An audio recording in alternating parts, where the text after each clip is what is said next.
അഹല്യയിലെ വിദഗ്ധരായ ഡോക്ടർമാരുടെ ചികിത്സ കൊണ്ട് എനിക്ക് എന്റെ കാഴ്ചശക്തി പൂർണ്ണമായും തിരിച്ചു കിട്ടി. ഇപ്പൊ എനിക്ക് ഈസിയായി വായിക്കാം. നേത്ര സംരക്ഷണത്തിന് നമ്മുടെ അഹല്യ.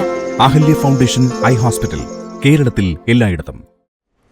മൂവാറ്റുപുഴ നഗര റോഡ് വികസനത്തിന്റെ ഭാഗമായി ഏർപ്പെടുത്തിയ ഗതാഗത നിയന്ത്രണം പ്രാബല്യത്തിൽ വന്നു. നഗരത്തിലെ 4 പ്രധാന റോഡുകളിൽ വൺ വേ സമ്പ്രദായം കർശനമാക്കിയാണ് ഗതാഗത നിയന്ത്രണം ഏർപ്പെടുത്തിയത്. മൂവാറ്റുപുഴ നഗര റോഡ് വികസനം വേഗത്തിൽ പൂർത്തിയാക്കുന്നതിന്റെ ഭാഗമായി നഗരത്തിൽ ഏർപ്പെടുത്തിയ ഗതാഗത നിയന്ത്രണം പ്രാബല്യത്തിൽ വന്നു. നഗരത്തിലെ ഉപറോഡുകളടക്കം 4 പ്രധാന റോഡുകളിൽ വൺ വേ സമ്പ്രദായം കർശനമാക്കിയാണ് നിയന്ത്രണം ഏർപ്പെടുത്തിയത്.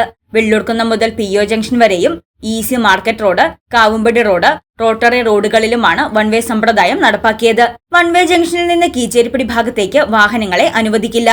കൂത്താട്ടുകുളം ഭാഗത്തുനിന്ന് എറണാകുളം, പെരുമ്പാവൂർ, ആലുവ, കൊച്ചി വിമാനത്താവളം എന്നിവിടങ്ങളിലേക്ക് പോകേണ്ട വാഹനങ്ങൾ MC റോഡിൽ ഈസ്റ്റ് മാറാടിയിൽ നിന്ന് ഇടത്തോട്ട് തിരിഞ്ഞ് കായനാട് ഊരമന വഴി പെരുവമൂടിയിലെത്തി ദേശീയ പാതയിലൂടെയും, തൊടുപുഴ ഭാഗങ്ങളിൽ നിന്ന് എറണാകുളം, തൃശൂർ, കോതമംഗലം ഭാഗത്തേക്ക് പോകേണ്ട വാഹനങ്ങൾ നിർമ്മല ഹൈസ്കൂൾ ജംഗ്ഷനിൽ നിന്ന് തിരിഞ്ഞ് ആരക്കുഴ നാസ് റോഡ് വഴി MC റോഡിൽ പ്രവേശിച്ച് PO ജംഗ്ഷൻ, കച്ചേരിത്താഴം വഴിയും സഞ്ചരിക്കണം. കോതമംഗലം, കാളിയാർ ഭാഗങ്ങളിൽ നിന്ന് വരുന്ന വാഹനങ്ങൾ ബിസ്മി ജംഗ്ഷനിൽ ചാലിക്കടവ് പാലം കടന്ന് കിഴക്കേക്കര ജംഗ്ഷനിലെത്തി വലിയ വാഹനങ്ങൾ കോട്ട റോഡ് വഴിയും, സ്വകാര്യ ബസ്സുകൾ ഈസ്റ്റ് ഹൈസ്കൂൾ ജംഗ്ഷനിൽ നിന്ന് ഇടത്തോട്ട് തിരിഞ്ഞ് അടൂപ്പറമ്പിലും എത്തി യാത്ര തുടരണം. എറണാകുളം ഭാഗത്തുനിന്ന് തൊടുപുഴ, കോട്ടയം ഭാഗങ്ങളിലേക്ക് പോകേണ്ട വാഹനങ്ങൾക്ക് ദേശീയപാതയിൽ പെരുവമൂഴിയിൽ നിന്ന് തിരിഞ്ഞ് ഊരമന, കായനാട് വഴി MC റോഡിൽ മാറാടിയിലെത്തി യാത്ര തുടരാം. പെരുമ്പാവൂർ ഭാഗത്തുനിന്ന് കോതമംഗലം, കാളിയാർ, തൊടുപുഴ, ആരക്കുഴ, കൂത്താട്ടുകുളം ഭാഗങ്ങളിലേക്ക് പോകുന്ന ചെറുവാഹനങ്ങൾ MC റോഡ്,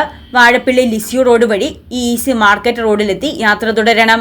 ഇതിനെല്ലാം പുറമെ ഭാരവാഹനങ്ങൾക്കും നഗരത്തിൽ നിയന്ത്രണം ഏർപ്പെടുത്തി. രാത്രി മാത്രമാണ് യാത്രാനുമതി നൽകിയിരിക്കുന്നത്. തടിലോഡുകൾ രാത്രി 8 വരെ മൂവാറ്റുപുഴ നഗരത്തിൽ പ്രവേശിക്കാൻ അനുവദിക്കില്ല. ബസ്സുകളടക്കം എല്ലാ വാഹനങ്ങൾക്കും റോഡ് നിർമ്മാണം പൂർത്തിയാകും വരെയാണ് ഗതാഗത ക്രമീകരണം.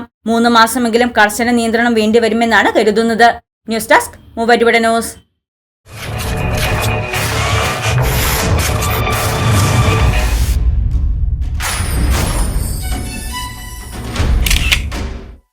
Danes unisex salon, opposite Bismi hyper market, one way junction, Muvattupuzha.